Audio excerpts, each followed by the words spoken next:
بسم اللہ الرحمن الرحیم۔ السلام علیکم پیارے ناظرین، آج ہم آپ کو سنانے جا رہے ہیں ایک ایسا واقعہ جس کو سن کر آپ کا ایمان تازہ ہو جائے گا۔ تو دوستو، آپ جانتے ہیں کہ اللہ اپنے بندوں نبیوں سے بہت محبت کرتا ہے اور ان کا امتحان ضرور لیتا ہے۔ کچھ اس طرح حضرت ابراہیم علیہ السلام کو احساس ہوا 1000 سال پہلے حضرت ابراہیم علیہ السلام ایک بار آرام فرما رہے تھے، تب ہی آپ کو نیند آ گئی۔ تو آپ کیا دیکھتے ہیں کہ اللہ تعالیٰ فرماتا ہے، جس کا مفہوم یہ ہے کہ اے ابراہیم، اپنی سب سے پیاری اور عزیز چیز کو میری راہ میں قربان کرو۔ چنانچہ صبح ہوئی تو آپ نے سوچا کہ نبی کا خواب کبھی غلط نہیں ہو سکتا، جھوٹا نہیں ہو سکتا۔ تو آپ کے پاس کافی تعداد میں اس وقت اونٹ ہوا کرتے تھے۔ آپ نے 100 اونٹوں کی قربانی دے دی۔ پھر اگلی رات میں غیب سے آواز آئی، اے ابراہیم، اپنی سب سے قیمتی چیز کو قربان کرو۔ تو پھر دوسرے دن آپ نے 200 اونٹوں کی قربانی دے دی۔ پھر تیسرے دن وہی آواز آئی تو آپ سوچنے لگے کہ میری سب سے پیاری چیز تو میرا فرزند ہے، یعنی میرا بیٹا اسماعیل ہے۔ آپ سوچنے لگے کہ اللہ کہیں یہ تو نہیں دیکھنا چاہتا کہ میں سب سے زیادہ اپنے فرزند سے پیار کرتا ہوں یا اپنے خالق حقیقی سے۔ جب یہ بات آپ کے ذہن میں آئی تو آپ نے ارادہ کر لیا کہ اپنے عزیز کو راہ خدا میں قربان کر دوں گا۔ پھر آپ نے حضرت ہاجرہ علیہ السلام سے کہا کہ اے ہاجرہ، میرے بیٹے کو غسل کراؤ، نئے کپڑے پہناؤ اور خوشبو لگا کر بالکل اس کو تیار کر دو، دولہا بنا دو۔ آج ہم اپنے دوست کے گھر دعوت میں جا رہے ہیں۔ بی بی ہاجرہ خوش ہو کر اپنے بیٹے کو تیار کرنے لگی۔ پھر حضرت ابراہیم علیہ السلام اپنے بیٹے کو لے کر فلسطین سے مکہ کی طرف روانہ ہونے لگے تو شیطان آیا اور بی بی ہاجرہ سے کہنے لگا، اے ہاجرہ، تمہیں پتہ بھی ہے کہ تمہارے بیٹے کو دوست کے ہاں نہیں بلکہ تمہارے بیٹے اسماعیل کو مارنے کے لیے لے جا رہے ہیں۔ تب ہی حضرت ہاجرہ نے کہا کہ میں اپنے حضرت ابراہیم علیہ السلام کو اچھی طرح سے جانتی ہوں، بھلا ایک باپ اپنے بیٹے کو کیوں مارے گا؟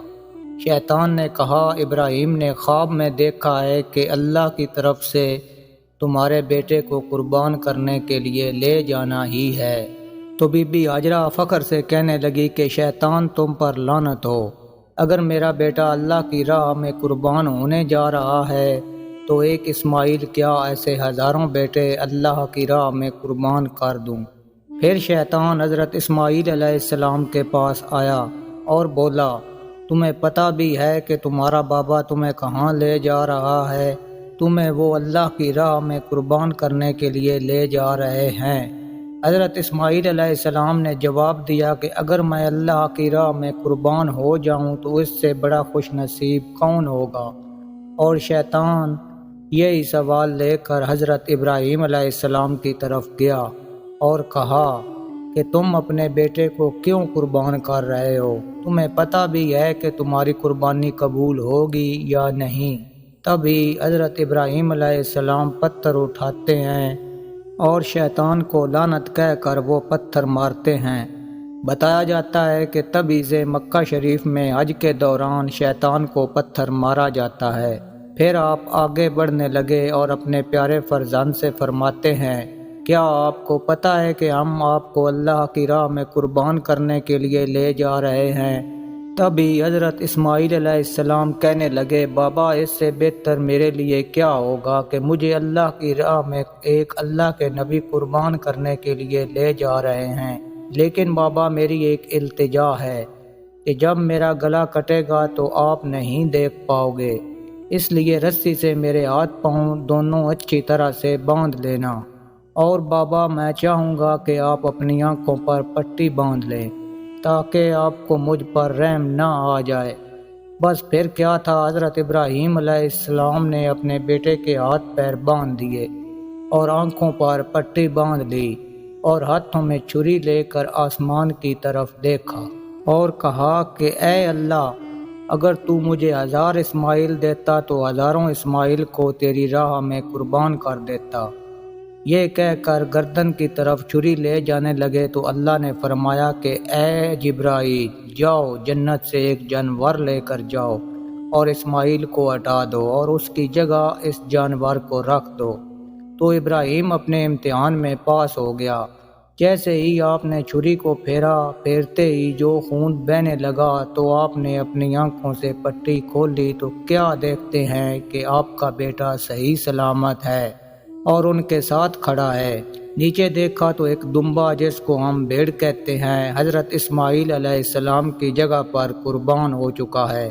حضرت ابراہیم علیہ السلام نے اللہ کا شکر ادا کیا اور غیب سے آواز آئی، اے ابراہیم، یہ امتحان تا قیامت یاد رکھا جائے گا اور تیری سنت کو ایمان والے ہر سال یاد رکھیں گے، اللہ کی راہ میں قربانی پیش کریں گے۔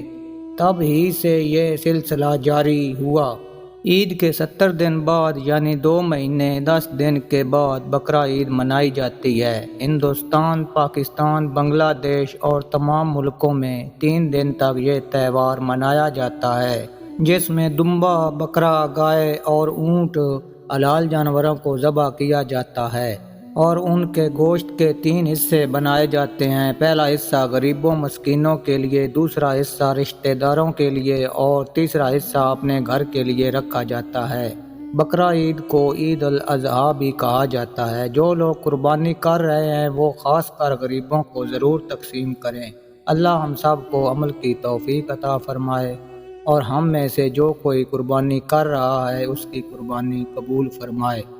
آمین ثم آمین۔ امید ہے کہ آج کی ویڈیو آپ کو اچھی لگی ہوگی۔ اگر ویڈیو اچھی لگی ہو تو ایک لائک کر کے ہمارے چینل کو سبسکرائب کر دیں۔